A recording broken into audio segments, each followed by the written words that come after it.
হ্যাঁ গাইস, কি খবর? তো আপনারা অনেকগুলো শর্ট দেখলেন, ঠিক আছে। আমরা এই ব্রিজের একটাও শর্ট নিলাম। তো ব্যাপার হলো, অনেক কষ্ট করে আমরা ড্রোনে উঠেছিলাম, ঠিক আছে। 2 দিন 3 দিন থেকে শর্ট চলছে। তো কেমন লাগলো ভিডিওটা অবশ্যই জানাবেন। আর আপনি যদি মালদা জেলা কাটিয়ার জেলা থেকে দেখে থাকেন ভিডিওটা, এই জায়গাটা অবশ্যই জানাবেন কমেন্টে কে কে চিনতে পেরেছেন। আর আপনারা অবশ্যই শেয়ার করে দিবেন এবং নিজের প্রোফাইলে রাখবেন, তাহলে নেক্সট টাইম ভিডিওটা দেখা মনে হবে। আর অনেক কষ্ট করে আমরা ভিডিও শুট করেছি,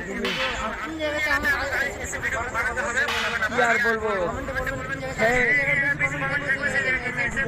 ঠিক আছে গাইস, একটা চ্যালেঞ্জ থাকলো যে আপনারা কমেন্ট করে জানান কোন জায়গায় শট নেব। হরিশ্চন্দ্রপুর, ভালুকা, কোনো স্টেশন হোক বা কোনো ব্রিজ হোক, অবশ্যই কমেন্টে জানাবেন। ইনশাল্লাহ আমরা শুটের চেষ্টা করবো এবং করবো। ঠিক আছে, থ্যাংক ইউ সো মাচ। আর অবশ্যই ভিডিওটিতে একটি লাইক এবং একটি কমেন্ট করবেন, আর অবশ্যই বন্ধুদের কাছে পাঠাবেন। আর যদি ফলো